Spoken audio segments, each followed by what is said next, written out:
You know, I love to travel, so I knew that would be a part of it. I wanted to live overseas, probably try and learn another language. I teach European history, so I thought maybe Russia. I've been there before. I'm really interested in Iran, and I thought that would be cool, but realized, well, it's not so easy to travel to Iran anymore for Americans. And then one day, I had rented a movie on somebody's recommendation, sat down, watched the movie Motorcycle Diaries about the young Che Guevara before he became a revolutionary, and the movie got done and it just hit me. Wow, I haven't been to South America. I haven't been to any of Latin America. I had once crossed into Tijuana when I was visiting San Francisco, or San Diego, and that was as close as I got. Then I thought, it'd be great to learn Spanish. I haven't ridden a motorcycle since I was a kid on a little Honda 50cc mini bike. And so I thought, here we go, there's my sabbatical. And a couple of years later, sure enough, I was there and ready to roll. So here's the map that kind of shows the perspective. I really had to work hard on Global Earth to get this exact image that squeezes in the entirety of my trip. But here we are up here. I took this course kind of down over here, and I'll just show this in more detail, across Baja, down through here, and all the way down there to the southernmost city in the world, Ushuaia, Argentina, which is out on Tierra del Fuego, this island between the mainland and it. Magellan sailed way back in the 1500s, hence the Magellan Straits. Here's the bike I bought. Of course, you can see her right here. It's KLR 650. It's one of the classics for trips like this. It's dual purpose, can do the road, can do the dirt. As a friend of mine, Frank Bowen, who teaches here, says, it doesn't do either one particularly well, but it will do both of them. And the beautiful thing about this KLR is that it's a really venerable machine. It's got a new style now, but this bike's been around since, you have 2002, you said, and it predates that even, doesn't it? Yeah, mid-80s, so it's been around for ages. And so it's tried, it's true, and there are tons of accessories that you can get for it. And we'll take a look at that a little bit more in detail. So, you know, for a trip like this, you bring a lot of stuff with you, and yet it has to be absolutely minimal at the same time. So it's about what you need, what you really need, not necessarily what you want. So of course I had lots of documents with me, and I had camping gear, so you see my tent there. I had a hammock with me even, and here's all the clothing items. I tried to go through and remember everything. This is not for you all to read, but just to get an impression of all the stuff, okay? And yeah, here's even more items. I don't know if you can read it. Oh, okay, it looks good up here. So of course, a toolkit, handy wipes, you know, sun lotion. I remember to put toilet paper on there. There's some places where it comes in really good, handy. You know, padlocks, tie downs, and some of these things you kind of accumulate along the way as you realize needs. As they arise, and of course some replacement parts, the most crucial of which I would say are probably spare inner tubes, but also spare sprockets, especially when I'm ruining sprockets and stuff like that. Oil filters also absolutely essential. So here's kind of the aftermarket stuff that I got on my bike. You know, of course there are lots of different brands and stuff, but I saw Happy Trails. They were recommended by a friend. And I have to say, these boxes right here never failed. They've been awesome, really quality stuff. I never got water in this stuff. Some guys had expensive BMWs with all the, you know, most up-to-date hardware, and inevitably, sooner or later, their stuff would get wet. Never happened to me. I have a crash bar on here in case I crash. It's not to protect me, it's to protect the bike. I've got a tank bag here for just extra stuff. You've got instant needs, you know, you can keep a raincoat in there, or of course you can keep all your documents. There's a little thing for the map right here. I have a higher windscreen than comes stock on the bike, so I just have a little bit more protection from the wind. And yes, there's this thing called the doohickey, which is a little engine improvement, one less thing to go wrong with the motor. And then I have a center stand, which was really, really nice for, yes, I had more than a few flat tires, especially in kind of a compact period. And oh God, are you guys going to laugh at me when you find out why. So that's basically the bike. And here is the route through the north.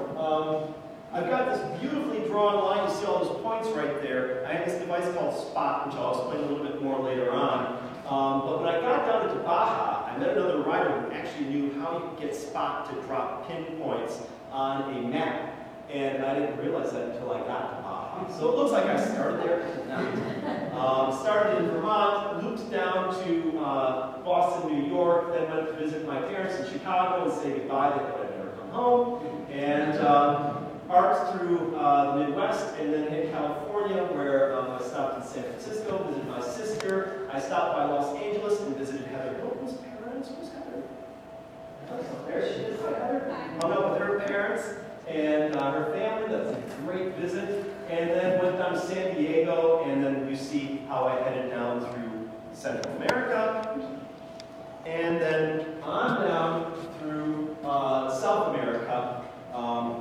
It's pretty self-explanatory. And wouldn't you know it, when I get down to Ushuaia, way down here, I hit the little button on my Spot device, and then sitting outside my hostel, it's going off. I'm like, it's all good. And then days later, I finally check a computer and I see, oh, it never registered. So some of you may think that actually I didn't go there. You know, or some of you may think also that we never went to the moon, but we did. So here, safety. This was really my one only safety device. I didn't have a cell phone with me. I did not bring a computer. I did not bring a GPS device. I really was just using maps and asking people for directions, sometimes which were worse than my own instincts. And but I did buy Spot, which is a really cool device. It's one of those things where you can hit a button and it will send out a message automatically to friends and family by email that says, hey, I'm okay. There's another one that says, well, I've got some problems, but nothing dire. And then there's an SOS button. And you can hit that in a very desperate situation, and no matter where you are, it will send out help, and it will come. I had a guy I met, a Canadian fellow, who got into trouble in Baja, in Mexico. He wasn't a terribly experienced rider, and he was really off in no man's land. And he tipped over, couldn't get his bike up, he was getting heat exhaustion, and was really desperate for some help. He was getting scared, smartly hit the SOS button. He lucked out, some people came along, and they brought him into town, and so he recovered. But he learned later on that the Mexican Navy, which was the closest thing nearby, was actually steaming in his direction and would have gotten him help somehow. So I highly recommend Spot if you're doing anything in the back country, in the middle of nowhere. It doesn't need cellular access, it's just GPS based.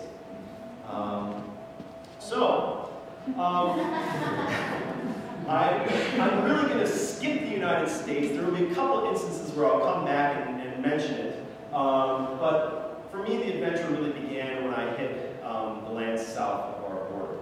That was the big object for me. And that very first day was what I call scary ride, #1. I stayed in San Diego and had been told by so many people, oh my goodness, Mexico is just crazy right now. Don't go into Mexico. Colleagues were telling me that. My parents, they're kind of mum, they were just saying nothing. And I had a guy at another bike shop, he talked about being down in Baja, and said, don't go down to Baja without a gun. Gun, are you kidding me? I'll just get in more trouble with a gun. So as I approached the Mexican border, I was really, truly petrified. And indeed, my problem started right at the border. I hadn't even gone past the border guards. I got up close to the border, and there was this kind of metal grate. Well, you know those little things that pop up to flatten tires if you're driving the wrong way? They had those. And I thought to myself, I know I'm going the right way over them, but I don't know how easily they compress. If I hit the sharp tip on that, that could conceivably puncture my tires. That'd be great. So I tried to go around it, and right where I was going around it, there was kind of a metal grate set up like this. I'm not even quite sure why. But I kind of came to a stop, and I put my foot down, and my foot went between the grates. I could feel it just hit nothing. Oh God! And, you know, I just gave it a bit of gas, and I got past it. But I realized if I had tipped over there, my ankle would have just been broken, tripped over. And I'm like, oh my God, I haven't even gotten into Mexico. I'm already in trouble. So then I get into Tijuana and, you know, managed to find my way to the customs office and take care of my paperwork, which actually went pretty smoothly. And then managed to, you know, find my way out of Tijuana, hopped onto what is a paved toll highway, which is what's recommended to stay safe and to stay away from possible banditos or corrupt policemen or whatever. And these are beautiful highways, hardly traveled. And I soon learned why they're hardly traveled. It's because they're so unbelievably expensive. One particular section I traveled, I kid you not, was like a peso every kilometer. Which, you know, okay, peso isn't a lot, but still it was adding up so that if I went 100 miles, I was paying $10. And I soon realized I gotta get off the main road. I can't do this anymore. But at any rate, to start off with, it was very safe and comforting. But I still didn't know where I was going to stop and stay. So this is kind of what it looked like going through parts of Baja, vast, wide open, not much coverage. And here's the first place where I stayed. I pulled into a little town, almost drove right through it. I found a little hotel with kind of a courtyard. This is inside the courtyard, so I felt at least safe there. And then I figured, you know, go up to the guy at the desk and ask him, "Leave the hotel? Is it safe?" He's like, "Yeah, sure." You know, there you go. So I go out walking around, and I'm really, you know, I'm paranoid. I've got a watch on, and I realize I have to take off the bling, put the watch in my pocket. You know, I'm overly concerned about all the bad things that could happen to me. But, you know, inevitably, nothing bad happens. I step outside, I find my first taco stand, and I realize just how beautiful a real Mexican taco is. Oh, so delicious. And it was a great first stop. The only thing that really kind of bothered me at all were the cockroaches in the hotel room. Cucarachas. You know, I didn't know they were so big. I didn't know they could move so quickly. You know, you get used to certain things. Here's a bit more of the landscape. Lots of rockiness out there. Indeed, there were sections where there were just these giant boulders. And someday I'd love to go back there with a geologist who can explain to me how those all were deposited there. This is my first friend on the road. I came into a little tiny town. It's hardly even a town, but it was said to have gasoline. And I really needed some gasoline. And so I got there and found the gas station closed. There was a nice hotel there because of this remarkable rocky landscape. And I pulled in there and saw another adventure bike, license plates, Ontario. Oh man, this is cool. So I go in and I meet Ade, who's a computer programmer, working from the road, on the road, traveling. And we hung out for a few days, and then we parted ways, and then I saw him again months later in Buenos Aires when he finally caught up with me. So here's another hotel room that I stayed in. And yes, the tent says it all. You know, by this time, I was actually getting used to the cockroaches. That's not why this is here. You know, I figured I'm out of bed. The cockroaches, they've been on the floor. They like to shower when it's a little bit wet. And I thought, you know, this is going to be okay. I can handle it. The bed at least is comfortable. And I lay down in the bed, and then mosquitoes, you know, circulating around and around and around. And, you know, going to the wee hours of the morning, and I finally had enough. Put up my tent, and then taunted the mosquitoes from the other side of the net. So, it's hot in Baja, of course, really hot. When you're on the Pacific side, you can notice when you're getting close to the coast, all of a sudden it cools off. It's a huge relief. But this is on the Gulf of California side, and it was still cooking hot there, but it was really beautiful. These incredible colors that contrast with this arid brown landscape. And, but yeah, the water was not refreshing at all. So, ferry boat from La Paz, Baja, then over to the mainland, and that's where, you know, the fears kind of developed again. I thought, okay, now I'm getting onto the mainland. You know, I checked all the government websites from the State Department and said, you know, where you can go and feel safe in Mexico, and I knew this might be a bit of a change. But in the end, actually, it was pretty decent. And here's my next group of friends. That guy right here in the white, that's Mark. He's from Britain, and there we go. He's from Britain, and he came up behind Ade and me one day at a really high speed. He had a much faster bike than me, and so he needed to get on this ferry boat as well. And this guy, I don't know who he is. And then these are Mark and Maggie, a couple of Swiss people who live in Australia and have lived there for years and years and years. She's a breast cancer survivor. She and her husband decided after her bout of breast cancer that they really ought to do something to make the most of their lives. And this is Andre, a Swiss guy, not from Australia, and met those guys all at once, and we ended up running together a lot, on and on. The beauty of my trip is that I could come and go, I could ride with a group when I wanted to, and then take off on my own, and everybody understood that's just what we're doing. And so that worked out extremely well. Mark right here has a connection to somebody else in the room, because the Grants, their boys were off hiking in England, in Scotland actually, it was this summer. And I got this Facebook message from Mark. He says, "Hey mate, I'm sitting in a pub in Scotland sharing a beer with two of your former students." They're not hiking. Crazy experiences. So the first town on the mainland was Mazatlan. I don't have any great pictures of that, but this gives you an insight into how we sometimes kept our bikes secure. Pull up to a hotel, ask them, "Well, do you have a place to park our bikes?" And they're like, "Yeah, sure, bring it right in the lobby." So they open the doors as wide as they'll go. We bring our bikes in, and that was an awesome feeling to bring our bikes into the spick and span, perfectly clean and very tasteful hotel. Yeah, this is kind of like going out the red carpet for us. So traveling through Mexico was beautiful. You know, it's a country of great variety in places that really, you know, you think if they were in the United States, they'd be national parks. Here we're seeing a field full of cacti, agave cacti for tequila, and sure enough, that's where I was, passing through tequila. And unfortunately, that's all I did on this trip. I was still kind of scared, wanted to get to some place where I knew I could be at home.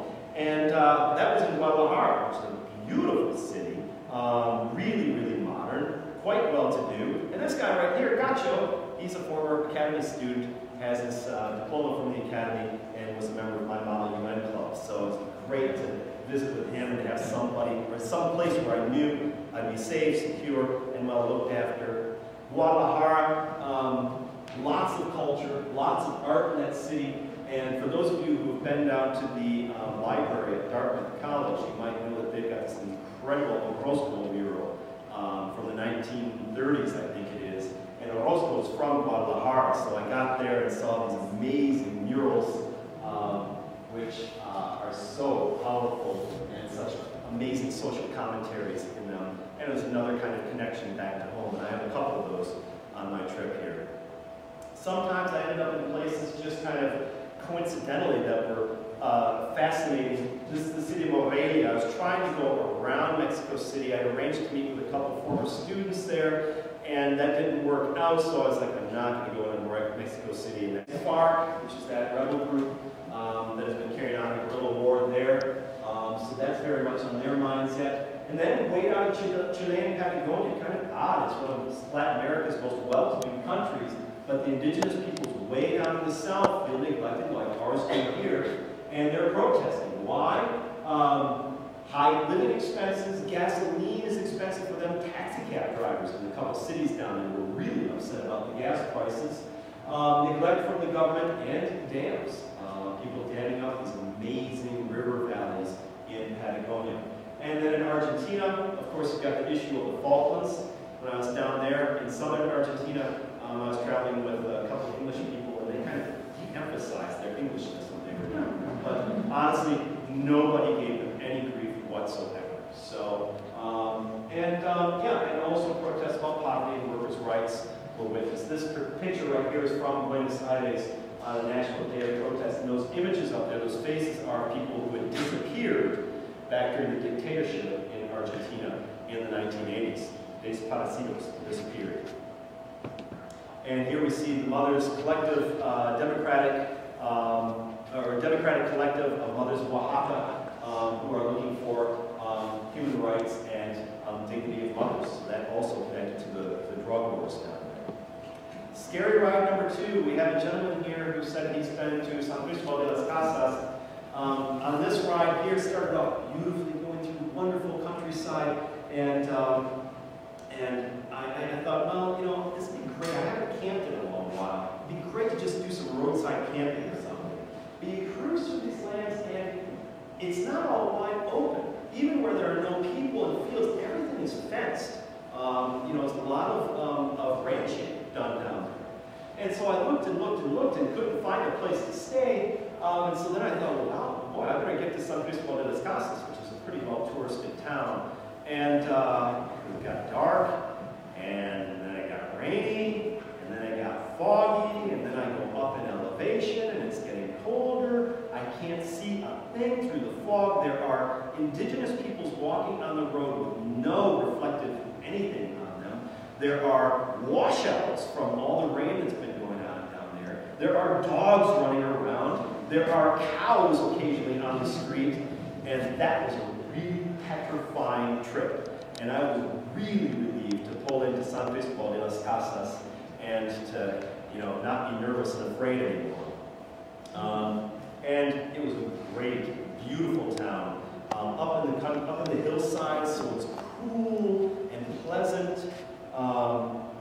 Quaint little streets, nicely maintained homes, a nice little plaza up there, where there's markets on many afternoons, and it's just a beautiful old colonial town, and buzzing with activity.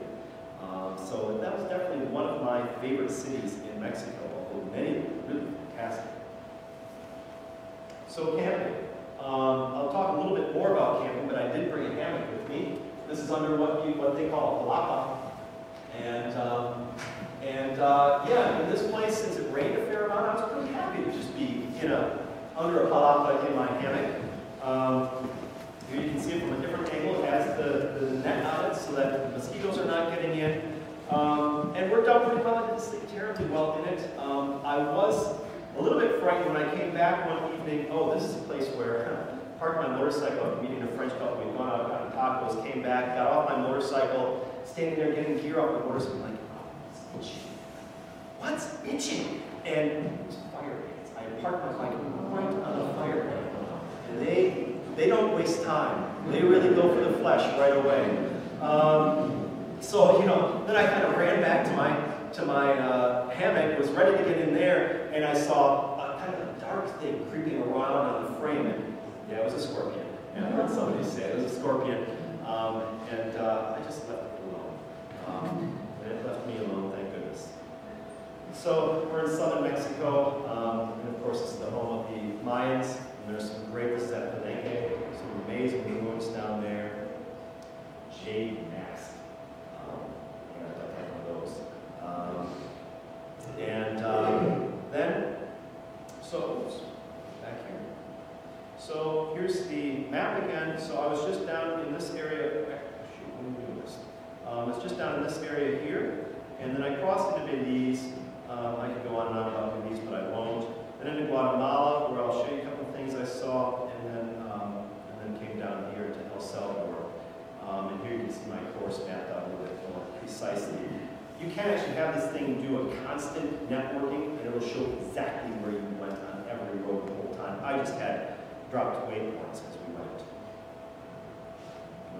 So here's Tikal, which is an amazing Mayan site. Dramatic pyramids that they built there. Amazing workmanship on these things. And some of you may recognize the end of Star Wars, the first movie.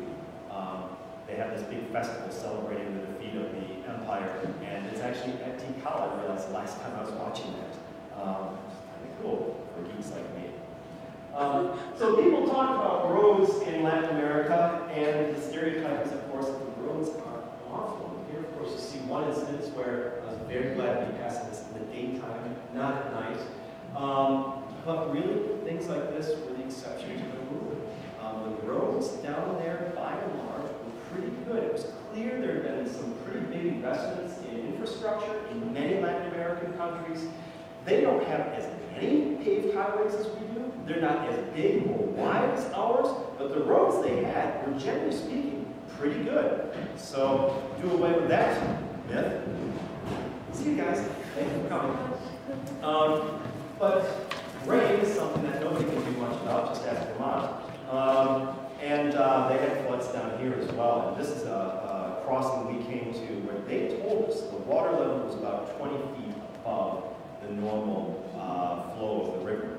And I was thinking, oh my goodness, how are we going to get our bikes across this? I was with one guy, this time a Canadian, and I thought we had to load them on one of these skinny little boats. But you can't see parked on the other side of the river, though, and actually full-blown ferries. So I'm guessing this wasn't such an unusual event.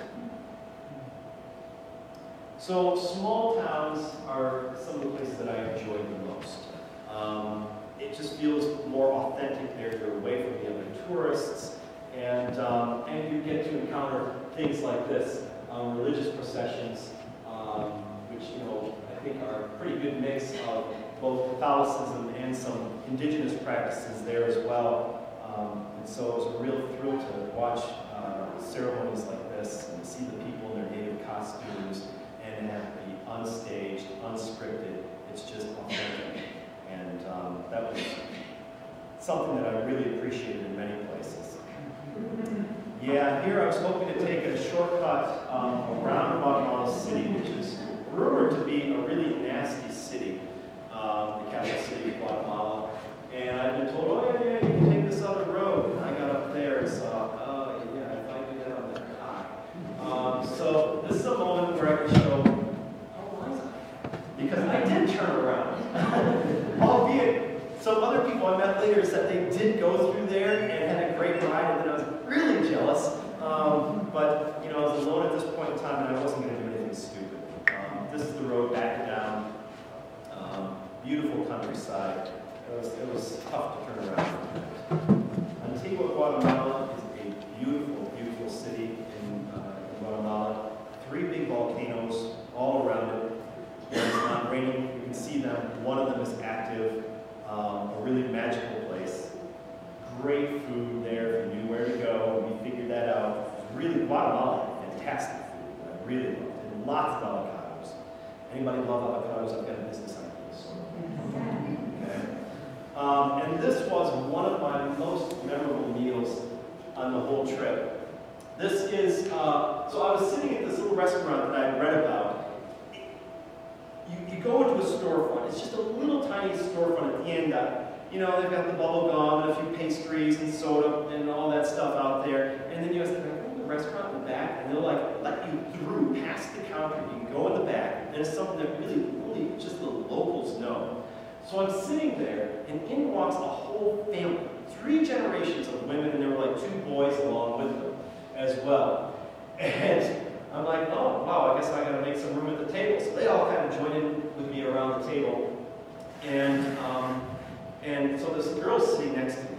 And I don't even remember now how exactly we came into conversation. I think I introduced myself, she introduced herself. And then, we're joking about some different things.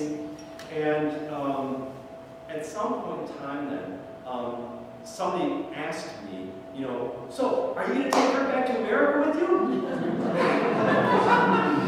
And I'm like, oh, well, let's see. And I said to her, I said, soon, I'll do it soon. The mother turns to me and says, ahora, now! And I'm like, ah! And it was a really funny experience. I mean, this young lady, she had no fear whatsoever. I mean, she was poking me, tickling me, put her arm right around me.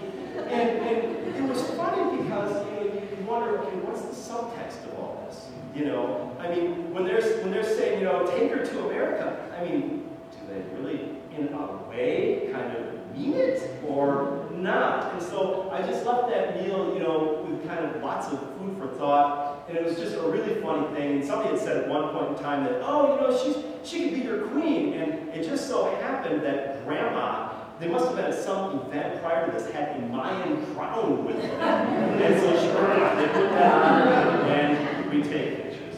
And that was simply a fantastic, fantastic meal. really, really sweet, sweet people. And Antigua, Guatemala is a beautiful old colonial town, one of the very earliest colonial towns in all of the Americas. It was the capital for the Spanish government for quite some time until all those volcanoes around and all the seismic activity told them that maybe this isn't such a good idea. So there are lots of buildings there that are in ruins. It's a UNESCO site. Those ruins are to stay as ruins. So for romantics like me who like ruins and things looking old, it was a wonderful, wonderful city. And chicken buses. So I didn't ride any of these, but man, they're cool. So they get, used school buses from the United States, and they fix them up. And can you imagine, how much more excited kids would be about coming to school with chicken buses? Man, gotta get on it. So there's, I stayed in a hotel, really inexpensive, and got the top room on the top floor, and I had my own little patio there. But this shows, again, the weather that I had along much of the route in Latin America. It was raining a lot. I stayed in Antigua about a week. I had some friends who were there or were getting there, taking language lessons. I was working on my own language lessons and stuff. I would sit in the world's most beautiful McDonald's, have a slurp of Guatemalan coffee, and study my verbs and nouns. And yeah, but eventually we just realized the rain's not going to stop. We just have to go. And so we did. And rode out, and it did actually stop raining for a while. There were lots of bridges washed out, so we had to backtrack and try and find ways around. We had to actually ride through a couple streams to get to going where we wanted to. But yeah, my friend Andre, who's actually not in the picture here, riding a really sweet African twin, he did not crash from wetness of the pavement or anything like that, but from one of these thousands upon thousands of stray dogs. Jumped out right in front of him. He had no time to respond whatsoever. We all kind of thought afterwards, well, look, if this happens to us, you don't veer. You just hit the animal. You got to save yourself. He was really lucky. He came out with just a mild shoulder injury, but his bike, we thought, was totaled. If you look closely, you can see the front forks are actually just bent. So we got him a ride with the bike back to Guatemala City, paid some locals to take him, and he got back there and had the great good fortune that somebody else in that city had this same bike, wanted to sell it, so they cannibalized the parts, straightened everything out as best they could, and he was able to continue his journey. Here's our crossing into El Salvador. That was an exciting time for me because growing up I'd always heard about the rebels, the civil war in El Salvador, and so it was just cool to get there in this country that I'd heard so much about. Oscar Romero, the archbishop who was murdered down there by death squads. So for those reasons, I was really excited to get there. And this was one of those borders. That's a little bit of a cop, isn't it? So anyhow, this border was actually one of the good border crossings. You got to have all your documents, you got to have everything copied. But border crossings were not always so easy. First of all, you got to make sure you have photocopies of everything. Read up on the requirements in advance. Start early. Be patient because it's going to take a while. Accept help only with caution. In many of these countries, there are people who are up there to help you. They want to expedite the process for you for a fee. And sometimes they're totally honest and forthright, but other times they aren't. And Honduras was the one that really was the worst. That is a country that is possibly becoming a failed state. And it was apparent the very second we got on the border. Even before you crossed into Honduras and El Salvador, there were already guys working the system, and they've all got, little badges and stuff that make them look official. We ended up paying a fee that we did not have to pay, a so-called road tax, which I was extremely dubious about to begin with. But what can we do? I was with a group of people. We're not all, making our own decisions. We had accepted help from some people and had this great translator who was helping us out. Next to nothing. Idea. But we went into this one building to get our documents stamped and to pay the stamp tax. The whole building was a fraud, but where was it? Exactly on the border. With the term aduanes up above it, which is a term for customs. I mean, it was an official building, right on the border. And it was a total fraud, the whole thing.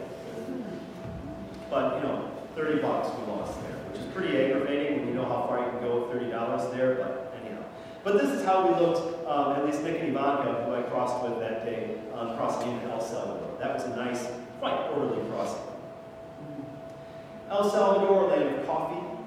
So we got to visit some coffee plantations there. Yeah, we spent some quiet time in hammocks, kind of resting up for a bit of adventure. Oh, these are pupusas, which are a great Salvadoran treat. Yeah, and after that relaxation and adventure, we took, food, we took one of our diciest off-motorcycle adventures of the whole trip. We went canyoning. And it was flood season, and so even the guy who's taking us was like, wow, I've never seen water this high. But he had another guy who was like his guinea pig, so he would always like jump out in advance and test things, and we're like, dude, don't die for us. But he didn't, and so it was just one awesome waterfall after another, diving down into the pools, and some of these jumps were like 30 feet down into the water. It was so much fun. Something that I will never forget. Here's the guy who's the poor guinea pig right here. I just hope and trust that he was well paid. And then some of my friends, I think Kevin there in the middle, he's an Aussie who we rode with quite a lot. Where's the middle? Looks like he's feeling pretty cocky and pumped up on adrenaline. We all were. Nicaragua was also a country that I really, really enjoyed. These taxis you saw everywhere, which was a sign of, indeed, Nicaragua was not as developed as many of these countries. So this is a fairly common taxi cab that you can see there, whether in a dirt village or in a more highly developed town like this was. Another thing that I saw as soon as I got there, it's another part of the geek in me, I saw these old tractors, name brand Belarus. It's like, oh, old Soviet-era tractors! You know, back in the days when, you know, Manuel Noriega was collaborating with the Soviets and with Castro and all that. So that was exciting. This volcano right here is now active. It wasn't when I went past there, but a constant reminder that this is a part of the Ring of Fire. And here's Manuel Noriega, still there. And this sign is directly across the street from, you guessed it, the U.S. Embassy. And it's like he's taunting the Americans, and that was very, very obvious. I took a picture of the sign, even though a friend of mine said, don't take pictures outside the U.S. Embassy, they're going to come and get you. I took pictures of the sign, and sure enough, they came out and got me. And I'm like, just take a picture of the sign, may I please? And they said, yeah, okay. But they did actually make me delete a couple of the other photos. But yeah, so. Ring of Fire, volcanoes. It's hard to tell how big this volcano is or how far you're looking in that pit until you get something like this to give you a sense of scale. So you can drive right up there and look in and, you know, probably shorten your life by a couple of years with the fumes that are coming out of there, but really, really dramatic, powerful place. This is another town in Nicaragua. The names, I'm blanking on it right now, but just the colors, the life, people riding around on bicycles, some guys riding bicycles with their girlfriends or their moms on the handlebars, you know, any way you can get around, and then, yeah, it's a beautiful old colonial town. This is Granada, now that I think about it, and changing the light. Okay, Crater Lakes, encountered 3 of them, and I swam all of them. Crater Lake in Oregon, which is the most amazing, probably. And then Lago Hoyo in Nicaragua, and then Lago Quinatoa in Ecuador. All really, really cool ones. This one was by far the warmest and the most pleasant to be swimming in. So, I'm going to just skip past this because, there we go, because we're going to be running out of time. This is one of the biggest neato things from the trip. Went up into the highlands of Costa Rica, and we stayed at this hostel, and I asked the guy, what can I do for free around here? You know, you can go, you know, do all kinds of like zip lines and stuff like that if you want to shell out big bucks, but I was on a budget. And he's like, oh, it's a really cool tree. This is a strangler fig tree. It grows up other trees, wraps around it, strangles them, they die, and then they rot out, and it leaves a hollow core that you can climb up through. And this is like a little boy's dream come true.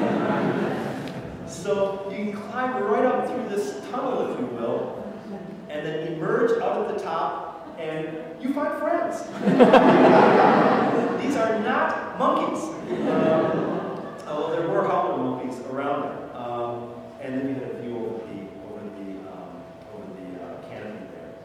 This is not the view from that particular spot, but it's another one of these volcanoes. This is an actually semi-active volcano, Ehrean in Costa Rica, which is quite famous. Lots of fruit in Costa Rica. Of course, we know the old stories about the old banana republics. I was driving down through this region at one time, and I was cruising along, and I was like, wow, I know I just went through a town, and there were a few women there, but I smelled perfume. It was like this beautiful, sweet perfume. I'm like, wow, what a nice smell. And then I realized, I'm behind a pineapple truck. It's pineapple. So lots of pineapple down there, lots of bananas, and then, yeah, kind of crazy border crossing. Here, this is crossing into Panama over an old railroad bridge. They've made it so trucks can't get over it, but all these boards are loose, and crossing over those was a bit of a fright. So this was another one of my scary rides, although it was a very short one, albeit that evening I ended up again in rain, in the dark, in wind, and that was another really scary ride. I really tried to avoid those night rides. Panama City, an amazing skyline, really cool buildings. People call it Miami of South America or Latin America. Here's other people call Miami Latin America. And here we've got the Panama Canal, and kind of an old part of Panama City, which I really enjoyed. And so here we find kind of a curiosity on my trip. The Darien Gap right here is just all jungle. And Mark, why don't you do this? There we are. This is all jungle, kind of mountainous, I guess. You know, bug infested. There are indigenous peoples there who still live quite primitively, as I understand it. There are people who will hike through there with guides, but even that is not considered terribly recommended. And so what you do instead is you take a boat over to Cartagena. And that is what I did. There's Fritz the cat. Fritz is an Austrian man who's been captaining ships here for a long time. And here's my shortest scary ride. It's about 6 feet in length, just getting the bike up over the plank onto this catamaran. And so yeah, we had 4 bikes on this catamaran, along with some other people who weren't part of our ride. Stopped in the San Blas Islands, which were a tropical heaven. We did some scuba diving, some snorkeling, and yeah, that was a nice break from the road. Then you arrive in Cartagena, a beautiful old historic city as well. A city which now Americans associate with prostitution. Sure, there are prostitutes there, and yes, there are drugs there, but it's a beautiful, old, historic city. Lovely people there, and it's got new, it's got the old, it's got everything. All those porches on the facades of the buildings, absolutely loved. And great colors, of course, too. More landslides. So here too, it's raining frequently, and here's a backup of traffic because of landslides. That was a constant. Here I am stopped again because of a landslide in another spot. Fortunately, they cleaned these up pretty quickly, but it was pretty chaotic that year. Here's one of the most beautiful little cities stopped in Colombia. Andy, have you been to Barichara? No. Did I pronounce it badly? No. Oh, I didn't pronounce it. This is a highland village, classic old colonial styles. Peaceful, tranquil, serene. Nothing, not a super dramatic mountainous landscape around it, but just beautiful, vast vistas. And this is actually another town that's very similar to Barichara, also up in the highlands. So many beautiful things to see in Colombia. This is Bogota, not a particularly nice view of it. But I didn't get to see a lot of nice parts of Bogota because while in Bogota, I got sick. This is one of the 2 places where I got sick. This was pretty nasty, actually. I ate something. You know, you do a trip like this, you eat at all these roadside stands, and you think it's just a matter of time before I get sick. The 2 times I got sick on my trip, I ate at nice restaurants. So this one, I'm quite sure was at a Thai restaurant, a very nice one. If not, it was at a Colombian restaurant I ate at earlier. With some typical food, but it was a nice, well-recommended, clean, obviously clean restaurant. And yet, that's where I got sick. And I have never had the chills like I did there. And it was cold in Bogota to begin with. It's a very high elevation. You know, my hostel I was in was drafty. It was tough, and I finally realized I had to go to the hospital because I was getting dehydrated. I couldn't keep anything down. And so I went to the hospital. It was a great hospital. You know, one little infusion of IV rehydrators, and I was good to go. So that's kind of the Bohemian district in Bogota. And here is kind of a local connection. I'm getting my sister is in Cali, and she runs a hotel there. And so I had a nice place to stay, nice people to visit with, and I got to meet Anita's parents and my sister and in-laws and everything. It was really, really lovely. And I waited up for a couple of months outside of, to arrive in Cali, and we headed off on our own. This is the first time I had ridden with people for a good week or so, and didn't even get outside of Cali, and I had my first flat. First flat, the whole trip. So lucky. And to think that I had people with me. So, you know, here we are, 2 Aussies, an American. I have a flat, and, you know, I hit a couple nails going through a back street, and we all get there, and we start working at this tire, working at it, trying to replace it, and we just could not. We were all too green, and didn't have any experience doing this. So the 2 of us, we stayed back. One guy, he went off to a shop, got it repaired, and he saw how they did it there. And he's told us, you know, if you want to change the tire, it's hard to get it on and off. You actually have to stand on the tire to be able to get it to do what you want it to do. The irony is that we had plenty of practice. I went through a spate of flat tires. I wouldn't believe. I think I had 7 in all, and they were happening in rapid succession. So I had flat tires in Colombia and Chile, and almost all of them were in Colombia. Other breakdowns, broken pannier rack, broke down in several places because partly just bumpy roads that I went on, which you'll see soon, and also because this bike has a really long kickstand. You can see it's not leaning over very far. Put a lot of weight in these boxes, fill up the gas tank, and then the bike compresses, and that makes the kickstand even longer by comparison. So then all of a sudden, you'll be filling it up at a gas station, you'll get done, maybe go out to the bathroom somewhere, and as you're walking away, you hear this boom! And that happened repeatedly. And always when I least expected it. One time it happened when the wind blew. So that was infuriating that happened, because it did eventually break the rack, and I had to get it re-welded over and over again. Broken foot peg, that happened. Cleanest roads in all of Latin America are in Chile. I mean, not a speck of anything on them. I'm getting on the highway after camping on the beach one morning. It's early in the morning, and I'm heading east. Sun is right in my eyes. I curve onto this road, and BAM! What happened? All of a sudden, my foot's hanging there in space, and I'm like, oh no! And I stop and look behind me, it's like a yard sale of bike parts behind me. I hit a rock. And I'm guessing somebody had a breakdown right there. They put the rock behind their wheel so the car would roll back, and then left it and it drove off. So then I struck it, and you know, this right here totally sheared off. So this was hanging here, this was totally broken off. My center stand is a part of that construction, so it fell off. And so I packed the stuff all up, rode one peg, and kept going until I found a workshop where they put it back together, but in the end almost caused me more grief than anything. So, and then my speedometer and wheel bearings, actually it was the wheel bearings, no, it was the speedometer that broke, and that caused my wheel bearings to go. That happened also quite conveniently when I was very near a workshop. So I was really lucky.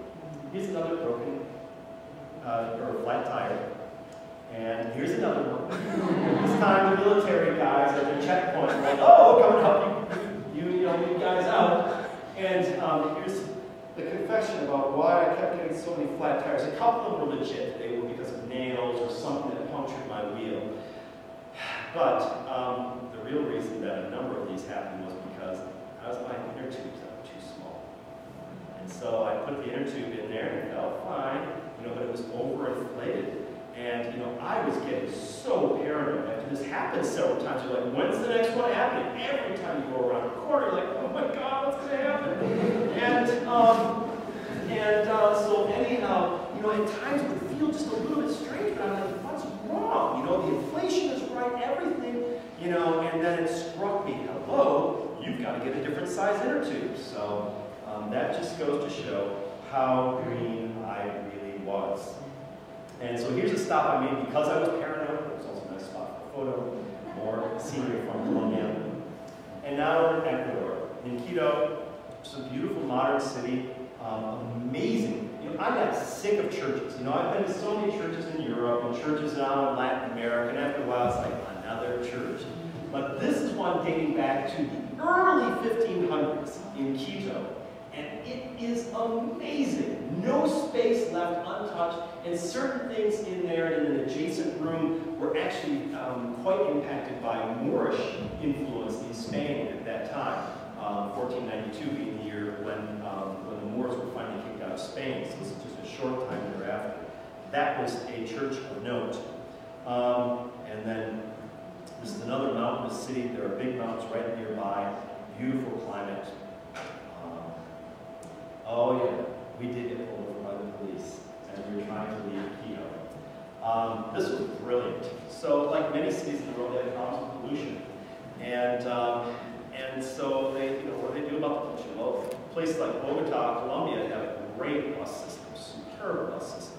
But Quito says, well, if you've got a certain number on your plate on a certain day, you can't drive. All three of us had the two numbers that you could not have, not that number. So we got pulled over. The police said they were going to impound our bikes. We're like, we didn't know. Like, there were signs outside the city. We didn't see them. And this went on and on and on. And, you know, these two Aussie guys I was with, they were pretty savvy. They knew under no circumstances do you ever let them take your bikes anywhere, you know. So we were just trying to play the delay game, you know, figuring sooner or later common sense is going to prevail here. And eventually it did. Some senior police officers came and they're like, you're just leaving town? We're like, yeah, all we want to do is leave town. And so they finally, after a couple hours, let us leave. But that brings us then to police stops and military checkpoints. So, you know, how many issues did we have with the police? What did I have?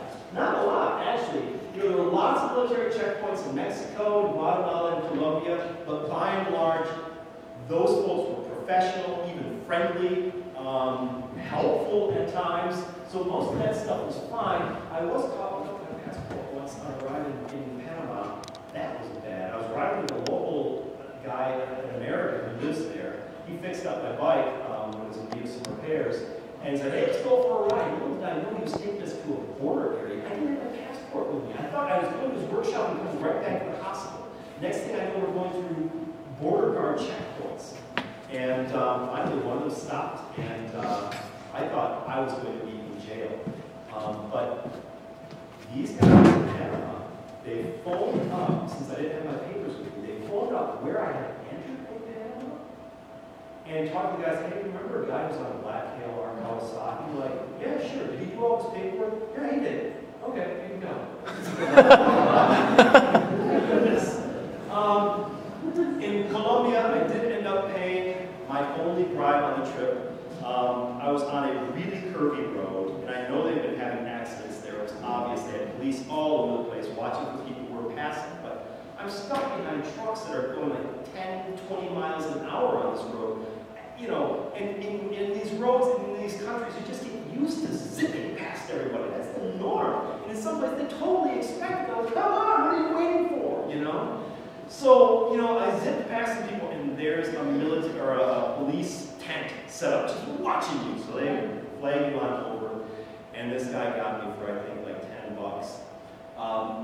10 miles up the road, the same thing happened again. These guys, they were going to get me for close to $100. I was this close to whipping out the cash, and for some the guy just decided, it's all right, you can go.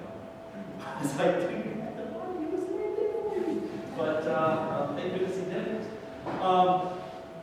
Mentioned the wrong license plate numbers in Quito, breakfast in Peru. I was with Nick and Ivanka. We were cruising again past some trucks. Here too, there had been an accident we didn't know about. A bus had run into a truck and a bunch of people had died, so we were being really vigilant. And so we zipped along, and the next thing we know, there were police behind us. And so we pull over on the road, there are two of them. One guy is being, tough cop, the other guy's being a nice cop. And the nice cop says to me, and the other guy, he's being a real stickler. And so we let Ivanka deal with him, and she's like, oh, sir, and just keeps asking him questions and questions and questions. How much is this? Wow, how does a local person pay? That's really expensive. Blah, blah, blah. And she finally says to him, sir, gosh, we're really hungry. We haven't had breakfast yet. And with that, the guy looked up and he's like, you haven't had breakfast?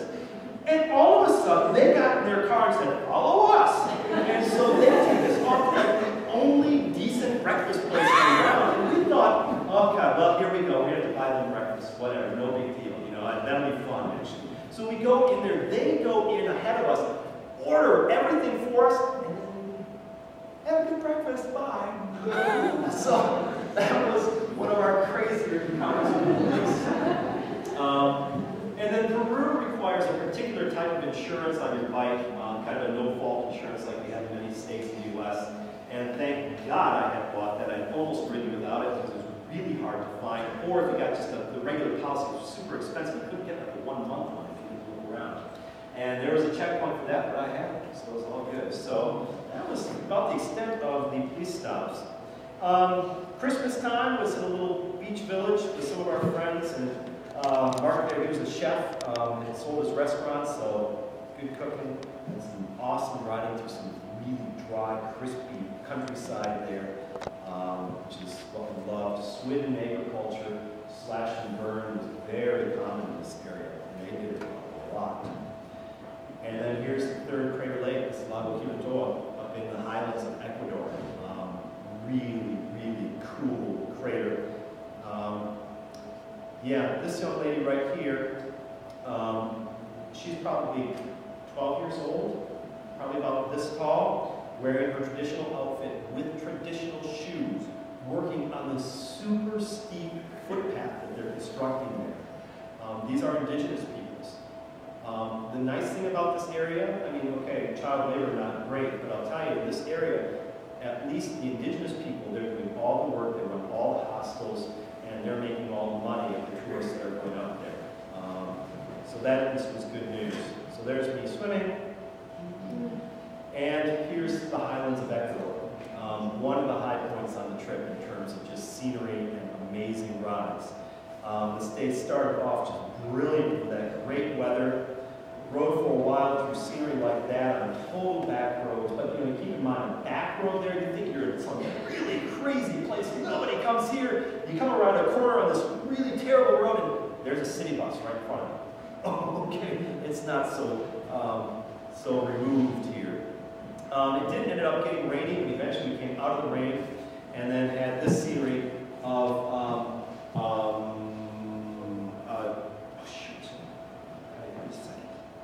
blanking on the name. The name of this is important because it's Chimborazo, now that I think about it, okay? Chimborazo is the name of that volcano right there, and that volcano, the tip of it, is the most distant point from the center of the Earth. And so by turn that around, it's also the Earth's closest point to the sun because of the equatorial bulge. And so that was pretty cool to come up on that scenery and to be cruising roads like that.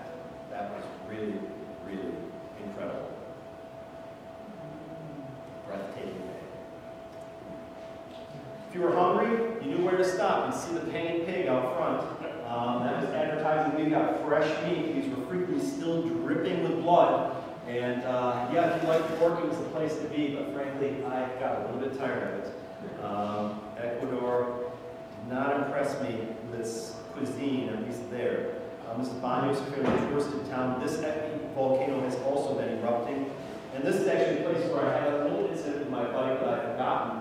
Another narrow road, we're just cruising back roads, we're not even all geared up, we got the boxes off and everything. And we went down some really steep roads, and if you keep hammering on the brake, it'll overheat, and then you have no braking. And that happened to me before I was down at the bottom. That was a little bit frightening. Another flat. At least we had some coverage right there. Cuenca, Ecuador is where I spent New Year's Eve. Beautiful, beautiful, beautiful city. Lots of American expats, and it's obvious to see why. Beautiful historical colonial city. It's very clean. It's fairly well-to-do. It's orderly. A great variety of restaurants. A sizable Indian community there, and a great climate. And here are some festivities here. But the big thing that they do, New Year's Eve, to kind of get rid of all the bad things that bothered them through the last year is they make effigies and they burn them up on New Year's Eve. So they have everything. Here's the Joker. There were effigies of George Bush. There were effigies of their own presidente. There were effigies of, Smurfs. I saw Smurf effigies. What was that? And they burned them all up and set off fireworks. Not really centralized fireworks, but just fireworks everywhere, which is actually kind of scary.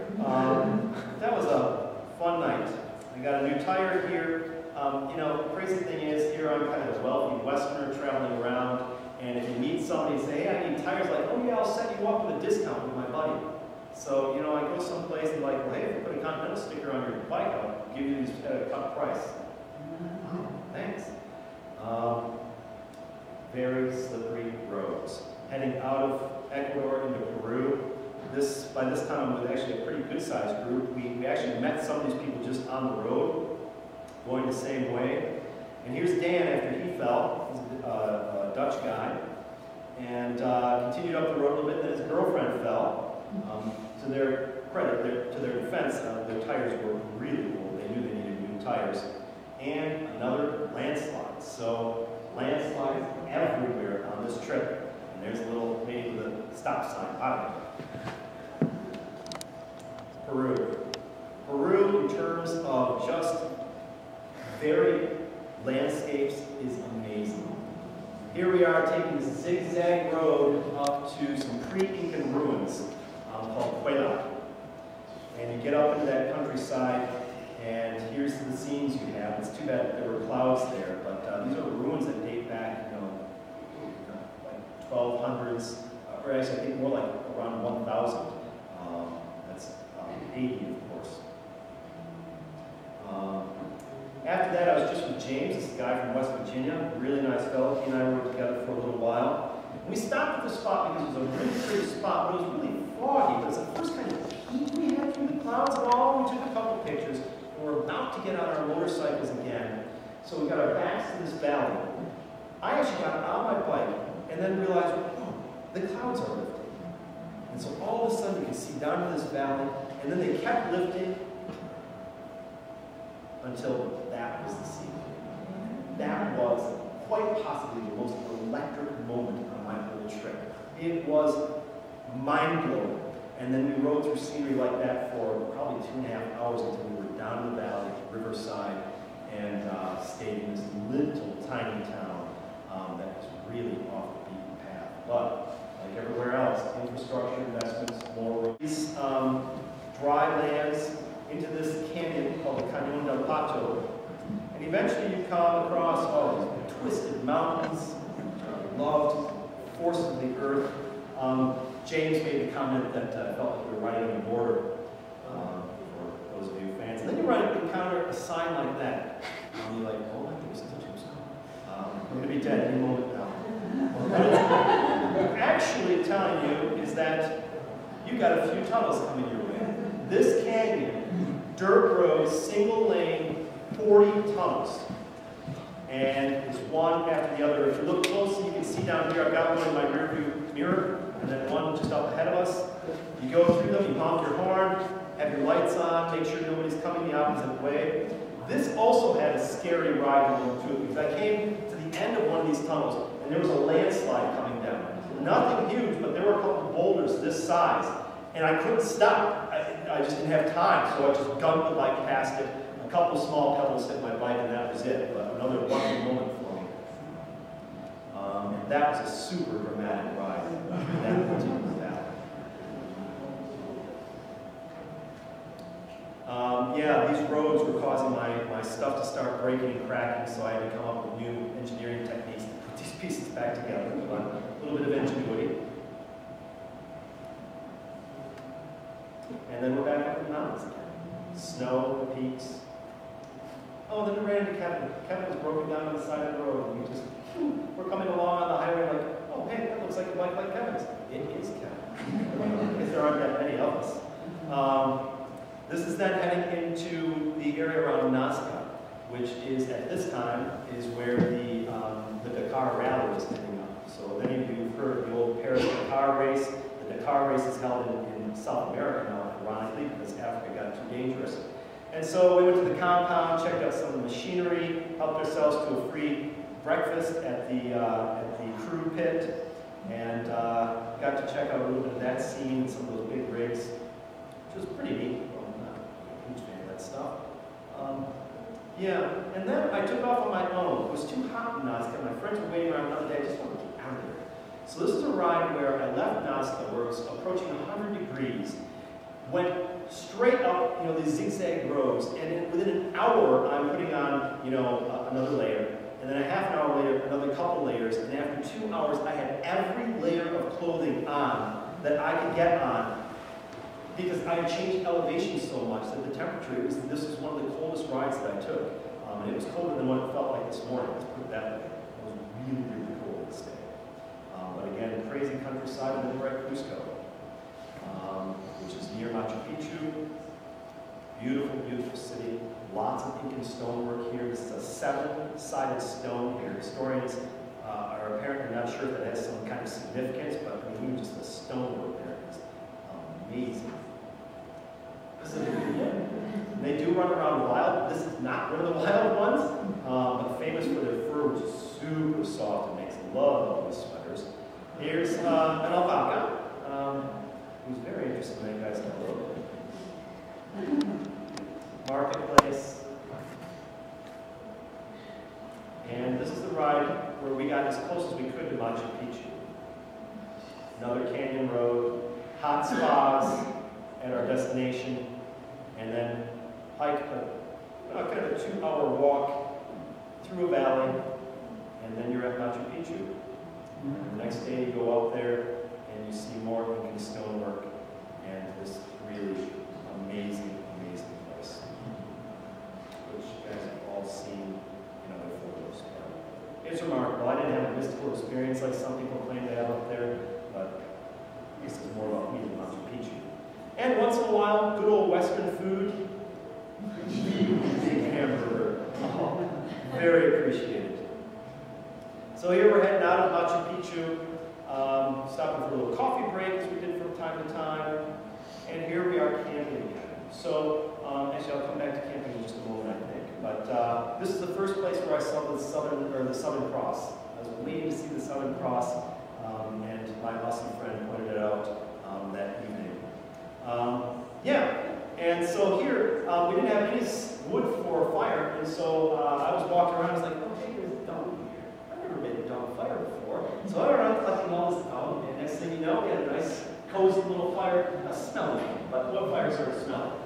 So camping in Latin America, minimal camping in America, minimal camping opportunities, or need in Central America and Northern South America.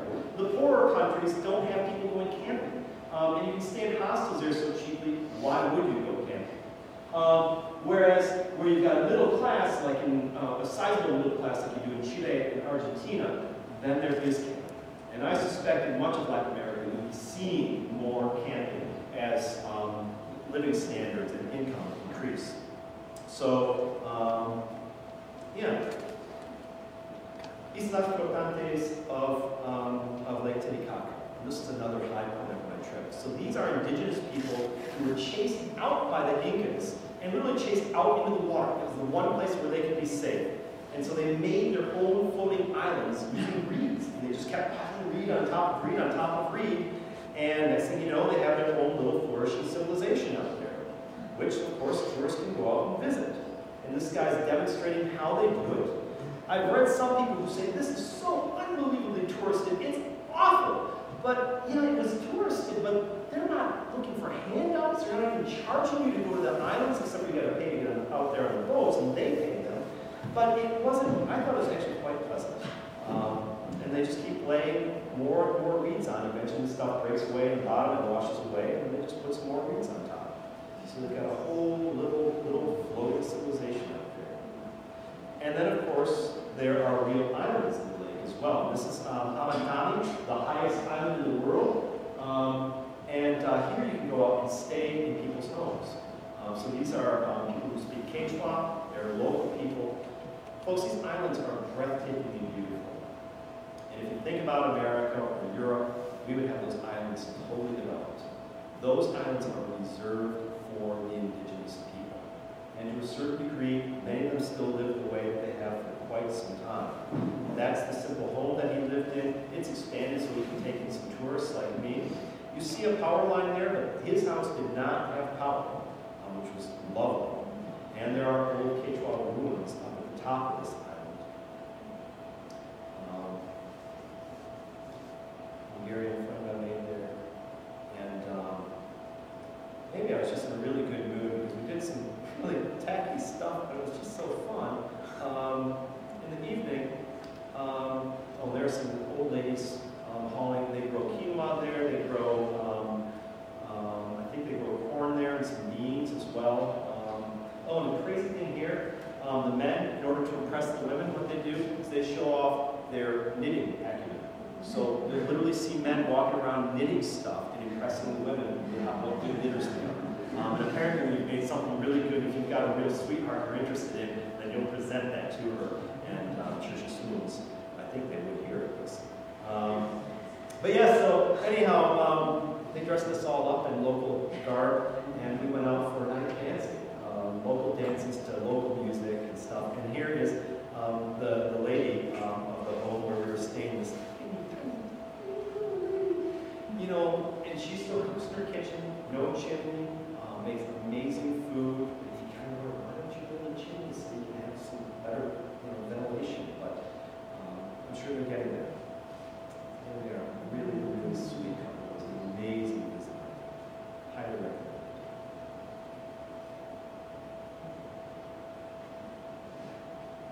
So I want to get us ahead here a little bit, more volcanoes. This is in the Atacama, the driest place in the world. And these are dust devils you can see circulating out there. That was kind of exciting. And then I'm in Chile. And in Chile you can camp wherever you want. Find a beach, put up a tent, you're all good. That was a really nice thing about Chile. Of course it's got lots of beaches, thousands of miles.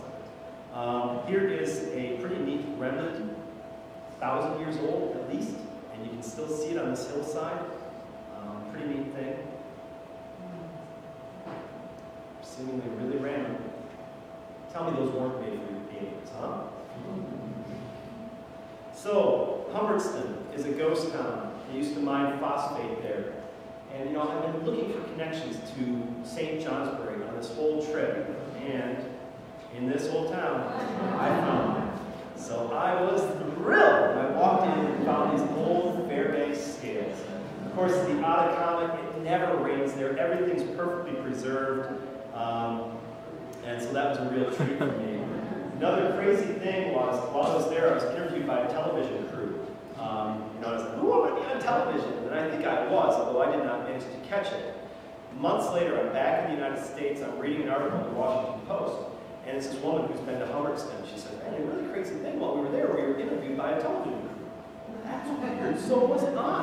And then later in the story, she describes her husband, and I'm like, I saw them. There were only a half dozen people in the whole place, but we intersected that day. So, more scales. We did good business now. Southern Chile, before you get way down south, you enter the lakes region. And it's like Vermont, but the lakes are bigger, the mountains are volcanic. It's a beautiful, beautiful area. This is a German cemetery. So So yes, lots of ethnic Germans. Lots of people think, oh, they all moved there, you know, these Nazis hiding out.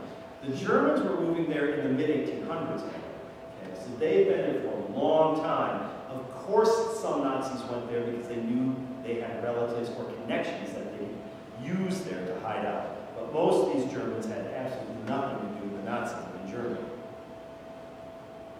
And so now we're getting down to the bottom of my trip. I've been keeping you for a long time. So now we're heading into Patagonia, which is a region. It's in both Chile and Argentina.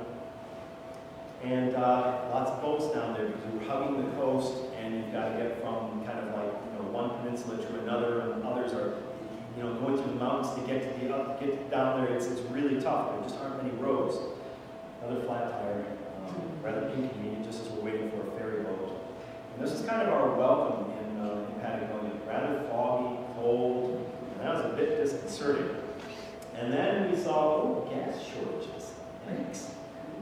Gasoline. I don't have a backup pedal on my bike. These were not because they were out of fuel or because of bad supply lines. It was because of protests down there by indigenous and local peoples. Protests about high gas prices. You know, we were kind of thinking, get over it. Gas prices are high everywhere. We learned later on when we crossed into Argentina, Argentina has subsidies for their gas in southern Argentina. And the Chileans would like very much to have the same thing. So that put things in context. But we did have times when it was hard to get fuel. Now, this is the day where I felt like, yeah, now we're getting into Patagonia. Cruising down a highway made of gravel. And that is dicey riding on that stuff. It was fresh gravel and not easy to ride on. Glacier-fed streams, and just one great view after another. Take a little break, a little pasture. And it was a magical, magical route. Here is another roadblock. These were people who were saying basically we need more attention and more help from the government. We don't have schools, we have nothing, so they blocked this bridge. We had met a German guy on a BMW who was coming back the other way. He's like, you can't get through, you might as well turn around. There's a huge, you have to do like 150 miles, but you can't get around it. Wait. So we concocted this plan that this friend of ours was up ahead of us, and he really was. But Ivanka and I, we spoke the best Spanish, not saying much. And we were going to go up to them and say, but we've got medicines that our friend needs. And so we go up to the people who are protesting. We got this story already. And they're like, well, okay, so you got to get up there, right? And we're like, yeah, we got to get through there. You got to let us through. And they're like, well, look, you're on motorcycles. If you can get around our little roadblock right here, you're fine. So that's what we did. We just went down this road, we went around them, got up on the bridge. They had no problem with that, and left all the cars standing. And kind of thought to that German, hello, you know. Just got to try, buddy. But there were lots of protests down there. Also about dams and environmental concerns, and lots of burning tires. So that was a common means of protest. But you have to keep in mind, right behind where I took this picture was another stand where they had a band, and they were playing, they were dancing and stuff. And frankly, on this cold day, that fire felt pretty nice. So Maniguales is the town there. It says, your problem is my problem. So there was a lot of solidarity with those protesters down there. Speaking of Germans, we met this guy on an old BMW. You can't see this very well to appreciate it, but he's got an old army helmet that he's wearing. On the top of this army helmet, he has a spark plug that looks like the old German Kaiser pickle helmet, as they call them. Made me think of what was that old show? Logan's Heroes, exactly. No. Here's a sign that indicates the protests as well. Our rivers are much more than electrical energy. Patagonia without dams. Some of this stuff was funded by wealthy Americans who own vast tracts of land down there. There are mixed feelings about that. Many people acknowledge that those Americans, they set up as parks in many respects. And these parks are the best run parks in their whole country, they admit. So mixed feelings, but the local people don't particularly want these dams either. And here is a protest right next to that sign. But you see again, up there, combustibles Mas bajo, that means gas, more inexpensive. You know, peacefully protesting, we would have to stop, and eventually they'd let us through. But that was their way of getting attention. And this was right by Lago Carrera, which is the second biggest lake in South America. This was also another dramatic place. And I think maybe what I will do now is I can switch to a little video here. It's about 4 or 5 minutes long. I should have been in chapel this morning, but most of you weren't there, right? We'll see this in a little bit of live action as we reach the absolute southernmost tip. This is going to kick up. Oh, I should warn you, English accent, so kind of tune your ears to that. And he's going to be shaking the camera, but you might not understand him saying right away. The camera's shaking because he's cold. Okay? So this is Nick and Yvonne that I'm with at this point in time.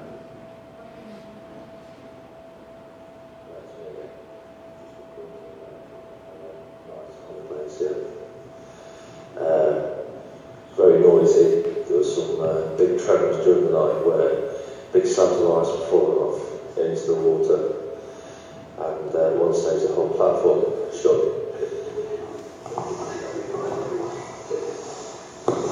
It's blaming the banker package, I thought that's what he said. Hands shaking at the moment, so I'm still a bit cold. And that's what the glacier looks like this morning. How blue that is, beautiful. You can see just a bit of pinky orange on the horizon. Yeah, that's where the ice comes are starting to hit. Still shaking. Anyway, right.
there's more to that video. It's a scandalous story of what we call Egggate, the broken eggs that we got in the morning. But I let one little expert fly. I'm sure that video here at school. But if you want to check it out, I can refer you to that video. I'd be happy to. I want to show you just a real quick couple last things here, and then I will let you go. I would really appreciate your attention and how much time this has taken here. I think I'm going to get out of this format and just be able to zip through these. A couple of last things I want to show.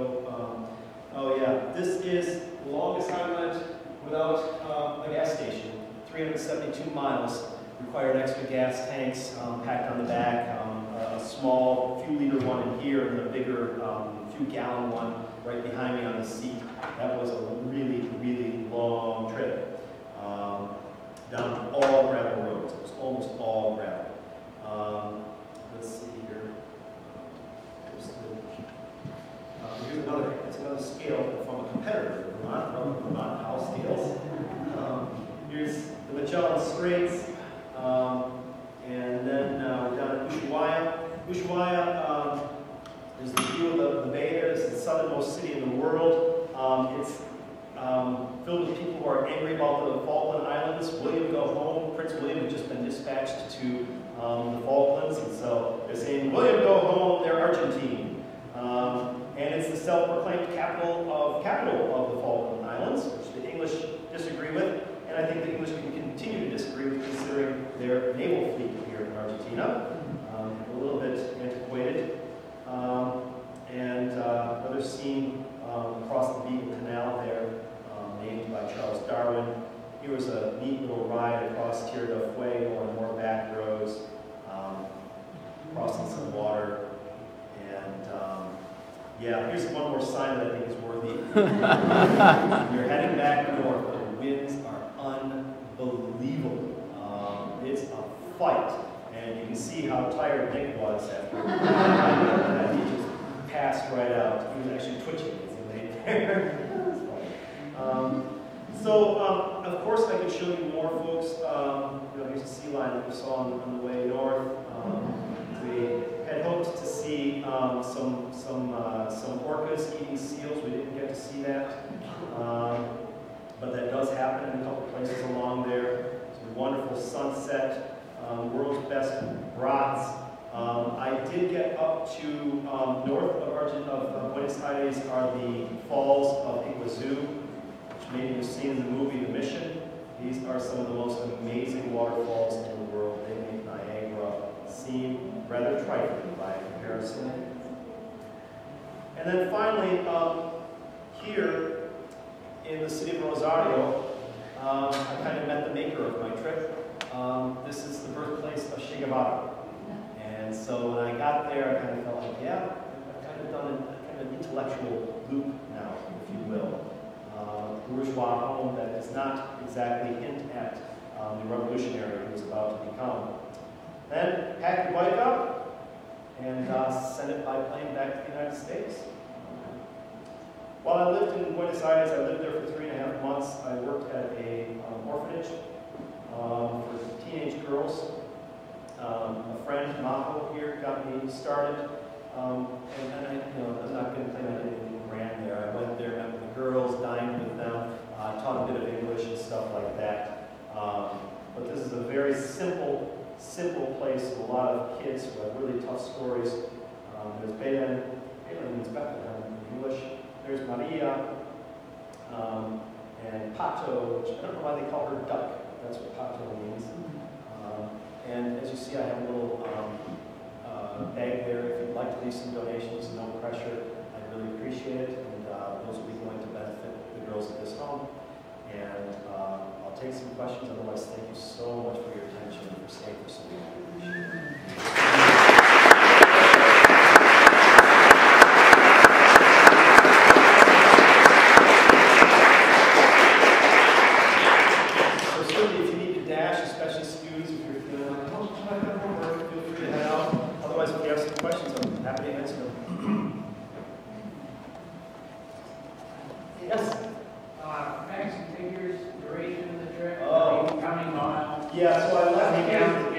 I left here in August March. So that was the bulk of my trip. I ended up staying, the vast majority of the year. I was 10 months away in all. I stayed 3.5 months in Buenos Aires. My speedometer broke down in Ushuaia, or excuse me, in Patagonia. So I can only estimate how many miles I went, but I am estimating right about 25,000 miles. Gallons of gas, I didn't keep track. But that much I can tell you. Yeah. How long did it take there? Aside from buying the motorcycle and getting the gear together, not that long. And I kind of deliberately went into it without kind of preconceived notions. I wanted to see where the roads led me. I had my travel books with me, so I'd read up on a place before I'd get there. If I liked it, I would stay. So there wasn't a lot of prep time into it really at all. Indeed, some people would call me an absolute fool. I hadn't really gone out on a test run, but that was partly because of my schedule. I was busy with a whole bunch of things and working with students. The day I left St. Johnsbury, I was actually staying at Judy Kelly's house because my house was already rented out, and I had put everything together on my bike at her place, and had it all loaded up, had it on the center stand, and took it off the center stand and almost dropped the bike before I even started. Just barely kept it from tipping over. And I know Judy, she had gotten back home by the time she had been away, and she looked at me as I drove away, and I know she was like, he's going to die. And, there were people who had bets on me, so yes. Can you talk about learning Spanish a little bit? Well, I had a Spanish language dictionary, and I had gotten some paperwork and stuff before I had left. And really, it was all about just kind of me putting pieces of the puzzle together. The very first thing I learned was, me gustaría un taco. I'd like to have a taco or something like that. And then the Spanish that I developed really was what I call real Spanish. Asking for directions, asking for a certain type of bed or a hotel room or stuff like that. My Spanish did not make the progress that I had hoped. I took lessons, private lessons from the boyfriend of a friend down in Buenos Aires, and I learned that was a mistake for me. I should have taken classes, because when I get classes, I get competitive. I want to beat the others, and I would have made more friends that way than just taking single lessons. So that was kind of a learning lesson for me. But I have learned some Spanish, and setting up the Rosetta Stone password again, then I'll get back on with that. So, yeah, yes? Have you published your trip anywhere? I have a blog, yes, and I can show you the blog real quick. The address is, and I consider it more travel writing than really motorcycle adventures. First and foremost, so it's sabbaticalblend.blogspot.com, and that's what it looks like. And below, you've got all the different postings. You have links to all my photos. You can check out the motorcycle trail, right here. And then there's Mr. Seamon. And he was a follower. He's actually here. And there are links to all the other. So I wrote quite a few posts. So yeah, I'd love if you would check it out. It's just kind of sitting there. So Sabbatical Blend, in 2 minutes, blogspot.blogspot.com. Certainly that high point in the Peruvian mountains was a really, really amazing moment. Lake Titicaca was also stupendous. And then that Lake General Herrera, the scenery around there was also superb. But all parts of the trip were really, it was fantastic to be able to have. It's really hard to put down. Yes? What's next? Newfoundland, Labrador, James Bay. So I'm heading northeast. Rob? Did you and the motorcycle part friends? We have a long time to be on a motorcycle, Oh, are we still friends? Yeah, you could not wait to get off. Oh, adventure, so many memories, and the only thing about the bike that bugs me now is they could probably really use a new saddle, because where I've pretty much hollowed that saddle out. No support anymore. So, yeah. How was the adjustment to the non-nomadic life? Yeah, I was thrown right back into things. The fact is, I knew I was coming back the whole time, and I think that's also a factor in why I didn't get tired of the road. I've been traveling before, even when I was a college student, where you get tired of being on the road, and I thought I'd last 2 or 3 months and I'd need a break. That never happened, but I think largely because I knew it's a year, it's going to have an end. I read a book it was while I was on the trip, it's not in English, about a couple who started off from Germany, from Cologne. They headed through Turkey, all the way around to Asia, and eventually ended up in the Americas. It's like unbelievable things with their bikes, like making rafts out of it, going up and down the Amazon River or the Yukon River, or where all that wind was. They had welded their bikes together and put up a sail and sailed the wind through there. They didn't get back to Cologne, Germany until 18 years later, during which time the wall had come down, and I actually met a couple of people who knew that German couple. That's really unusual people who can handle that. And I was told those people are plenty unusual. Yeah, Jay? You said it was quite coincidental that with people. Yeah. Was that a normal thing, or did you actually? It was pretty normal because we were all going the same basic route. In the timing, not that I planned this, but many people, the people who do this, they'll go from absolute northernmost point in Alaska all the way down to the southernmost point in South America. And there's a window of time when you can do that. You have to do it in the summer up here, you have to do it in the summer down there. So I happened to be going at the same time. So, even if I split up with them, we were going the same basic direction. So one time I hadn't seen Nick Nivanda for a good, 2 weeks or so. I was at this hostel and Nick popped up on Facebook. I'm like, oh, hey Nick, what's up? Where are you at? He was 2 hotels down from me. Or another time I was with some other guys and we were hopping on the highway. We saw these 2 helmets go by as we were getting on the on-ramp. Sure enough, Nick Nivanda. Just pure coincidence. So that stuff happened fairly regularly. It was a good feeling. Usually, if you've been off on your own, you see your friends again, it was a really good feeling. So yeah. How do you feel you changed as a person? Not a lot, frankly. For me, this is kind of a continuation of things that I love. I certainly have a greater appreciation for that part of the world.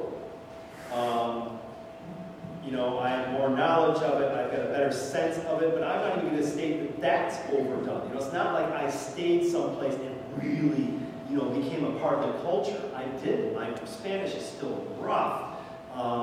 So I have a greater awareness, but I always keep in mind there's so much more to learn. Societies and cultures are complex, and I'm just skimming the surface. But I know I want to go back. I don't know if it'll be on a motorcycle. But I know I love traveling on a motorcycle. And what I did realize is that I do like being off on my own more than I thought. I have always tried to travel with friends or with people. And this time I really learned, wow, you know what? I like being off on my own because there's an irony here. If you're on your own, you meet more people. If you're with somebody, you don't. So they might be great to be with, but you're not meeting many new people. And I met lots of people on my trip, especially when I was off on my own. So that was a great realization and kind of, gets me more geared up for doing that again. Do you name your bike? No, I don't name bikes or machines. I really don't. Got a suggestion? Wasn't one with it. Right. I don't know, maybe Kelly's good names.